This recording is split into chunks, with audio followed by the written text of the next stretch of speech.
My estranged older sister Maggie recently invited me to attend her wedding. This is surprising since we've never really gotten along, so I wasn't expecting an invitation at all.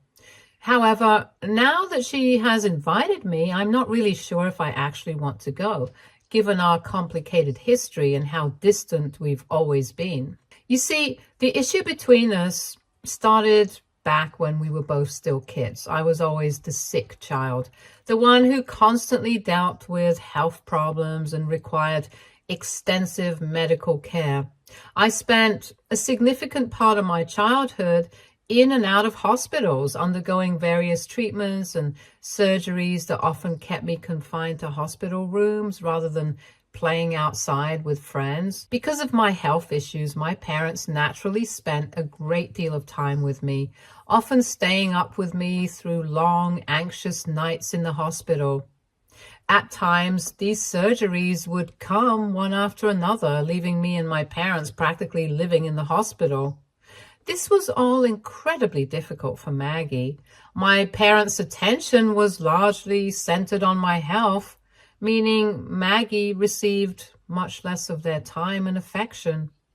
During my long hospital stays, Maggie would often have to stay with our grandparents, who were kind enough to take her in, but I imagine it must have been lonely for her. In Maggie's mind, all those missed moments, those long nights away from our parents, became something she felt I was responsible for.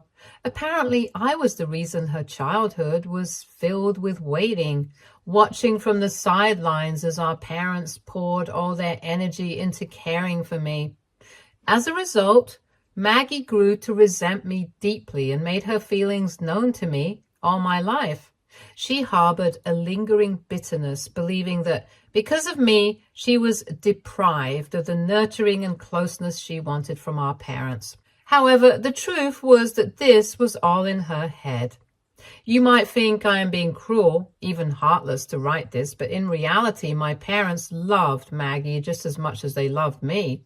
There was no favoritism. The moment my health stabilized and I could finally return home, they wasted no time in reuniting our family. They brought Maggie back from our grandparents, and from that point on, they went to great lengths to make up for the months she had spent away, determined to remind her of her importance in their lives. They took her on memorable trips to Disney where she could have fun with them. They organized grand, elaborate birthday parties for her every year, pulling out all the stops to celebrate her and make her feel special. They never missed an opportunity to cheer her on at her basketball games every weekend. Every chance they got, they spent quality time with my sister, going above and beyond to rebuild the closeness that might have seemed lost during my hospitalizations. And yet Maggie never saw any of their efforts. She was too stubborn and couldn't let go of the feeling of abandonment for those few months she had spent away from us. To her, nothing our parents did was enough to erase the loneliness she had felt during that time. Her resentment continued to grow, and she would bring up this topic over and over again during our family discussions anytime she got. She would kind of use it as her trump card to win every argument and use this as a tool to get her way or just make our parents feel guilty. This was a constant pattern with her where she never allowed us to fully move forward. For years, I put up with Maggie's behavior, letting her use that old grudge on me to get her way whenever it suited her. I just stay quiet whenever she would try to argue with me or start a fight. But after I grew up and left for college, something shifted in me. With distance came a fresh new perspective, and I realized that Maggie was not really a nice sister to me. Everything was always about her, and she hardly ever asked me how I felt. After this realization, my patience with Maggie's constant complaints started to grow thin. During my college breaks, whenever I would go back home, anytime she tried to bring up that tired old topic about how she felt neglected as a child, how our parents supposedly loved me more, I would argue back with her and ask her to shut up and leave me alone. This would trigger her to yell at me some more. God, it was like she was this broken record who just wouldn't stop talking about it. I had no sympathy left to give anymore. Things reached a breaking point on my 21st birthday. My parents had planned a beautiful, extravagant celebration for me, inviting close family and friends to mark this milestone. It was an evening filled with laughter, joy, and all the people I cared about. Maggie was there, of course, but instead of joining in the festivities, she spent the evening getting increasingly drunk and venting to anyone who would listen. She went on and on about how I was the golden child and how our parents had always favored me while we were growing up and how she had never gotten the same love or attention. She even said that she wished she had a birthday party like this one, insinuating that my parents had somehow shortchanged her over the years. This was completely untrue. Just a few months earlier, Maggie had celebrated her own 21st birthday by going on a lavish trip to Mexico with her boyfriend, a trip our parents had fully funded since she had literally forced them to do so. But that trip hadn't ended well for her. Shortly afterward, her boyfriend broke up with her and she had regretted taking him along. However, it was her decision to spend her big day in the tropical paradise rather than at home with family and friends. Clearly, the disappointment from her breakup clearly lingered, and it was as though she had redirected all of her resentment towards me, as usual. For my part, I had always wanted to celebrate with family, to mark my 21st birthday surrounded by people who genuinely cared about me. My parents, knowing how much this meant to me, had happily agreed to host a big gathering, sparing no effort to make it memorable. But rather than respecting my choice, Maggie seemed to resent it, as though my preference for family time was just another way I was being favored over her. It was as if she couldn't see past her own hurt, refusing to acknowledge the decisions she had made that contributed to her own unhappiness. After I cut the cake and began sharing pieces with everyone, I handed a slice to Maggie also. But as soon as she took her piece, she made a snide comment, joking that she had been given the smallest piece of the cake because she was obviously the least favorite in the family. I felt a surge of irritation rise up. Here she was, yet again, slipping that familiar complaint into what was supposed to be a joyful moment. I'd finally had enough. I rolled my eyes and with thinly veiled frustration asked her, "Can you just stop making these comments? No one is the least favorite. It's all in your head." My comment struck a nerve. Maggie bristled, immediately pushing back by saying she'd only been joking and that I was overreacting to her harmless jest. But I told her bluntly that her jokes weren't funny to anyone. They were just a repeat at this point and completely unnecessary. She looked at me insulted, but I simply walked away. I tried to focus on mingling with the other guests throughout the evening, hoping to salvage what was left of the celebration without further drama. Later, after the party wound down and most of the guests had left, Maggie cornered me with my parents, clearly upset. She accused me of trying to make her feel bad over what she called a harmless joke. She told me how I could have just ignored it like I usually do instead of taking things so personally. I was exhausted by the whole thing by that point, so I simply tried to ignore her, deciding it wasn't worth the energy. But my parents tried to talk to her, expressing how even they felt she brought up this matter a little too often and that it hurt them to hear her continually accuse them of favoritism. They reminded her that they had always done their best to treat us equally and to ensure that both of us felt loved and valued. This set Maggie off. Once again, she launched into the familiar rant, insisting that the time I was sick had taken our parents away from her, leaving her feeling abandoned and alone. My parents, frustrated but still patient, tried to reason with her, reminding her of the reality of that time. They explained yet again that they had left her in the care of our grandparents, two loving people who had always gone out of their way to make her feel at home. They pointed out that they had visited her as often as possible, juggling their time between the hospital with me and ensuring she was looked after. But Maggie didn't want to hear it. She was stuck in her narrative, convinced that her experience was one of rejection and neglect, even though the truth was far more complex. In her mind, the situation was black and white, and no amount of reassurance or reasoning seemed to be enough to shake her belief. I just shook my head, weary of hearing the same arguments replayed yet again. Noticing my detached expression, Maggie snapped, asking if I even cared about her feelings and why I hadn't even tried to apologize to her for embarrassing her earlier. Her accusation felt absurd. I looked at her, exasperated, and told her I had nothing to apologize for. She had embarrassed herself by acting like a fool and clinging to this endless need to play the victim. I added that everyone was used to her act by now, and frankly, it wasn't working anymore. My words struck a nerve because Maggie's face flushed, her eyes full of hurt and anger as she shouted, "I wish you died instead of going through those surgeries. Then maybe my parents wouldn't have had to spend so much time with you in the hospital and left me." Her words hit like a punch to the gut, silencing everyone. My parents looked at her, horrified. My dad was the first to respond, his tone firm but controlled, as he told Maggie that she'd crossed a line. He warned her to stop before she said anything else she would regret. Maggie also stood there, momentarily stunned by the weight of her own words, and then left abruptly, looking embarrassed and shaken by the confrontation. Even after the dust settled, Maggie never apologized to me for what she had said that night.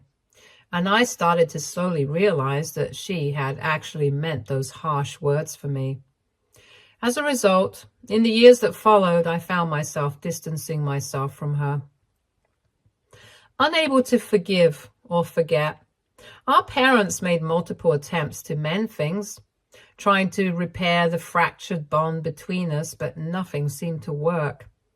I kept my guard up, and Maggie never showed any real effort to bridge the gap either. We have been estranged ever since, and that is how things had always been between us until this year. I recently heard about Maggie's engagement through our parents. They seemed really happy for her and were hoping that I could reach out to congratulate her on this happy news, but I never did. After all, we hadn't been close in years, and I felt no inclination to step in. Then, unexpectedly, Maggie reached out to me. She told me she wanted to reconnect and asked if I could meet her for lunch so that we could talk.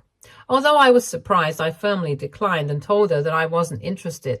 Shortly after, she went to our parents, asking them to pressure me into meeting her. When my parents urged me to agree to see her, I still said no.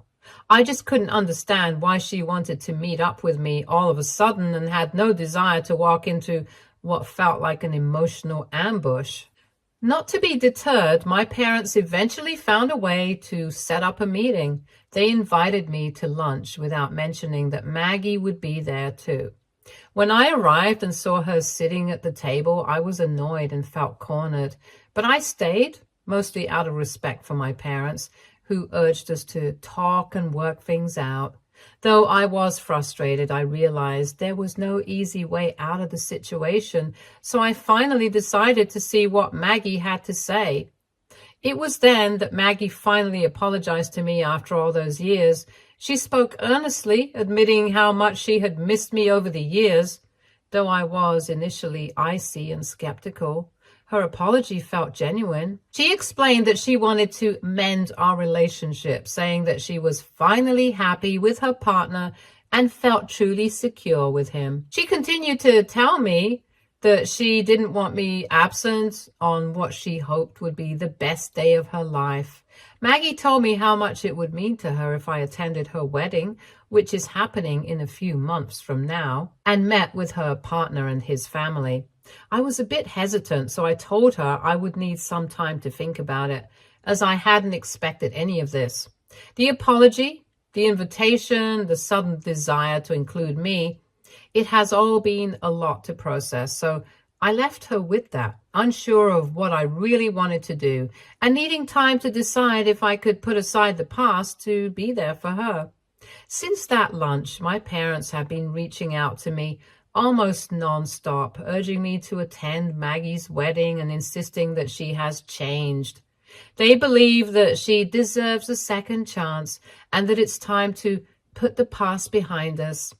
They tell me that holding on to this resentment towards my sister is only hurting me, and that accepting her apology would be a sign of maturity and forgiveness. They've even hinted that my refusal to move forward is causing unnecessary strain on the family, saying that I'm being stubborn, even cruel, for not accepting her apologies. But for me, it's not that simple. Years of tension and unresolved hurt don't just disappear because of one apology. I can't just erase the things Maggie has said and done, nor can I forget the years she treated me like a rival. It's not about being mean. It's about protecting myself from a pattern that's left me hurt before. While I can see why my parents want us to reunite, I can't ignore that their pressure feels more like guilt than encouragement. They seem to want this family harmony so badly that they're overlooking the reality of all we went through. I know forgiveness is important, but I'm not sure if I'm ready or if I can trust that this change in Maggie is truly permanent. AITA if I decline my sister's invitation to attend her wedding. Update 1. Thank you to everyone for your suggestions. I went through all the comments these past few weeks and have given it a lot of thought. I finally agreed to attend my sister's wedding, and my parents are absolutely overjoyed by the news. This feels like a significant step, both for me and for the family dynamics that have been so strained. I'll be going with my boyfriend, William, which gives me a sense of comfort and support. While I still have mixed feelings about being there, I know that attending can help mend some fences between me and my sister and perhaps provide a fresh start. It's essential for my parents to see their daughters together, especially after everything we've been through. Update 2. Wow, it's been 4.5 months since my last update and a lot has happened. So here's the big news. I attended my sister's wedding yesterday. As I mentioned, I might in my last update, but honestly, I wish I never had.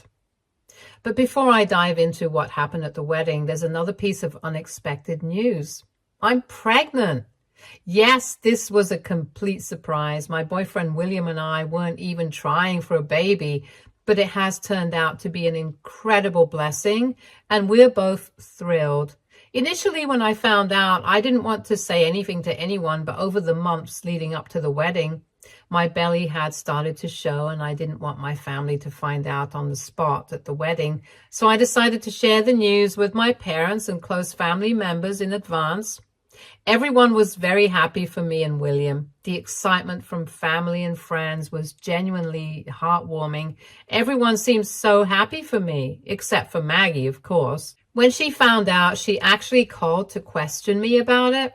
Her first words weren't of joy or congratulations, but rather skepticism, asking if I was really pregnant or just imagining it in my head, since she knows how badly I have always wanted a child. I tried to laugh it off awkwardly, telling her that with ultrasound photos in hand, I could pretty confidently say this was very much real. I knew how jealous my sister could be, so I even offered her an out. I said if my pregnancy made her uncomfortable or upset, I could skip her wedding. But she scoffed, saying that that wasn't her intention and I was still invited. However, when I showed up at Maggie's wedding, visibly pregnant and accompanied by my boyfriend, I could immediately sense that she was pissed off at me. As expected, some family members came over to congratulate me after the ceremony. It was a few warm hugs and well wishes, nothing that would have stolen the spotlight from her big day. But despite the minimal attention, I could feel Maggie's gaze on me, her repeated glances lingering with a mix of irritation and resentment. During their wedding reception, Maggie and her husband seemed to be having a great time with their friends, dancing and drinking. However, it wasn't long before she walked over to me. I offered her a heartfelt congratulations on her wedding, but she ignored it entirely. She looked me up and down and with a skeptical tone asked if I was really pregnant or just faking it, because as she put it, I only had a fat belly while the rest of my body looked the same. I was taken aback by her abruptly rude question, but kept my composure. Firmly, I told her that I was not some pathological liar who could make up a pregnancy out of thin air. I mean, wasn't my stomach proof enough? Further to ease her doubts, I even pulled out my phone and showed her my ultrasound photos, proof that this pregnancy was very much real and she was going to be an aunt soon. Maggie grabbed my phone to look closer at the ultrasound image and then shook her head, scoffed and muttered that this was just so classic of me to do this. Confused, I asked her what she meant. Without hesitation, she launched into a tirade accusing me of timing my pregnancy to one-up her because she was getting married. She said I always had to overshadow her in front of everyone, and that this was why she had kept her distance from me for so long. Stunned by her accusations, I tried to explain that this pregnancy was completely unplanned and had nothing to do with her wedding, but she wouldn't let me get a word in. She kept cutting me off, repeating how I always stole the spotlight from her and had to make everything about myself. Finally, frustrated and hurt, I asked why she'd wanted to mend things in the first place if she had always felt that way. I told her I was content on my own and didn't need her back in my life, and that seemed to set her off even more. She yelled at me that she wanted to show me how she had finally won in her life by getting married before me, but now she couldn't even enjoy that since I had somehow managed to get pregnant before her and was going to give our parents the first grandchild. I yelled back at her that this was not some kind of a race, and she needed to go back and just enjoy her wedding rather than fight with me about my pregnancy. I was tired of her childishness and immaturity and made the decision to leave her wedding right then and there. So I turned my back on her so I could search for my boyfriend and we could leave together. In that split second my back was to her, I felt Maggie's cold hands push me hard on the ground. I stumbled forward, unable to regain balance, and fell to the ground. I remember keeping my hand instinctively on my pregnant belly to protect my child. The impact of the fall jolted through my body, and I cried out in pain as I felt a crack in my wrist. William, my parents, and several other guests rushed over, seeing me sprawled on the ground, visibly shaken and hurting. Maggie was still yelling over my fallen body, claiming I was ruining her day and she was tired of my antics. William tried to help me to my feet, but I could barely stand. I felt utterly humiliated as guests watched me in shock. But worse was the pain radiating from my stomach and arms. I started to cry as I was afraid of losing my baby because of the impact of my fall. This was supposed to be a day to celebrate my sister's happiness, but somehow it had turned into an absolute nightmare. In the end, an ambulance had to be called for me. William was so furious with Maggie for what she had done that in his anger, he decided to call the police on her immediately. Multiple guests had witnessed the whole incident, and it was clear that Maggie's actions were unacceptable. When the authorities arrived, they took statements from everyone present, and soon after, Maggie was arrested on her wedding day. She kept begging William and me over and over not to press charges, insisting that she had just lost control and never really meant to harm me. However, the impact of her actions is hard to ignore. As I write this, I am currently back at home from the hospital. I fractured my wrists, sprained my shoulder, and have bruises all over my legs. I had to stay overnight for observation, but thankfully, my baby is doing okay, so I feel a bit relieved. My parents and William have not left my side throughout all this. And before anyone asks, my parents are furious with my sister and have apologized to me multiple times for forcing me to have a relationship with her before. Anyways, William and I have discussed this privately, and we both agree that we need to pursue a restraining order against my sister. We want to ensure that she faces consequences for her actions so that she never dares to repeat this stunt on me or anyone else. We understand that this is an incredibly difficult decision, especially considering the family ties involved, but this is essential to do so. Oh, how I wish I had never attended Maggie's stupid wedding.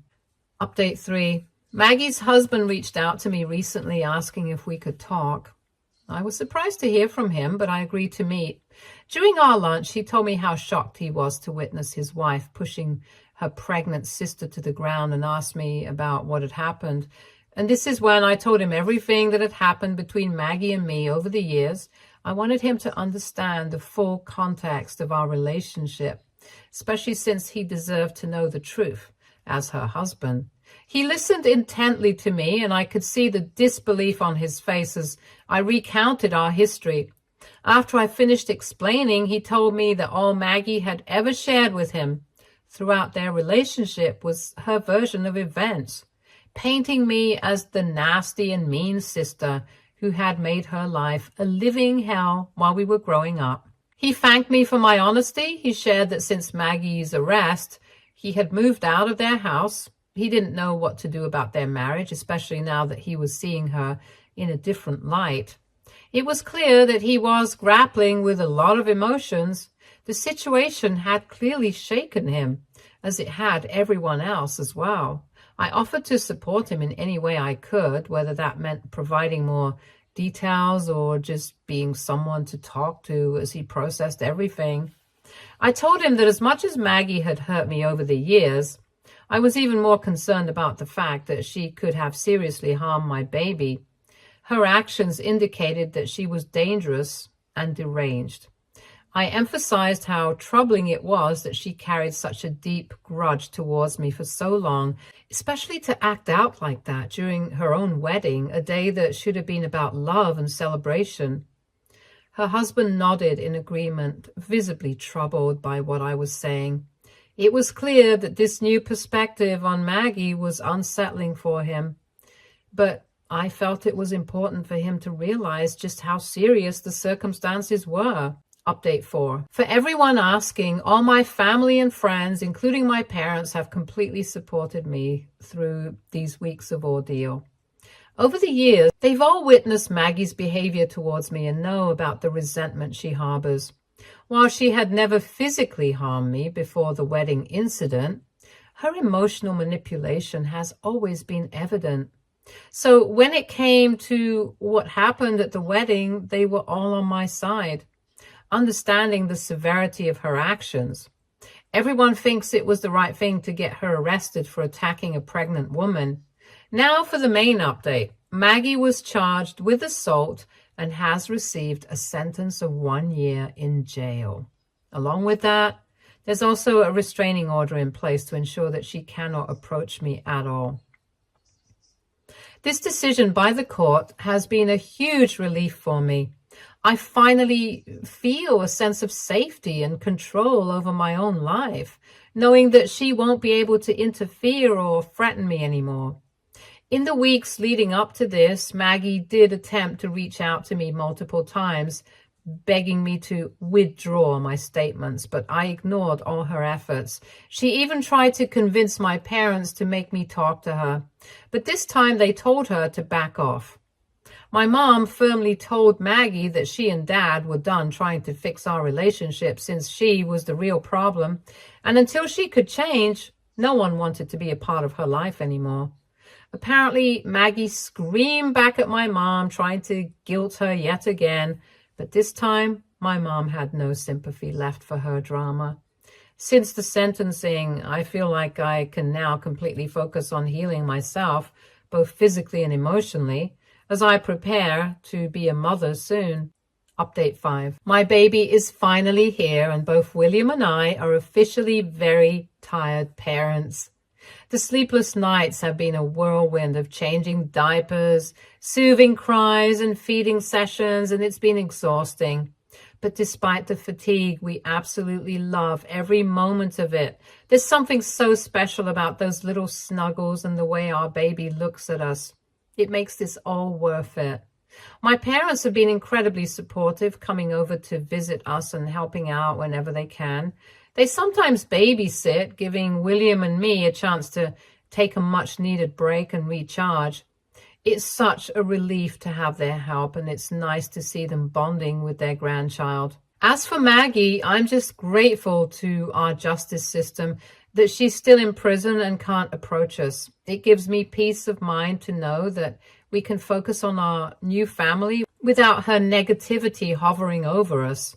Apparently, Maggie is no longer married since her ex-husband got an annulment done. He hasn't contacted me since our last conversation, so I guess he's going to be okay. Stay tuned for more stories from our girl relationships.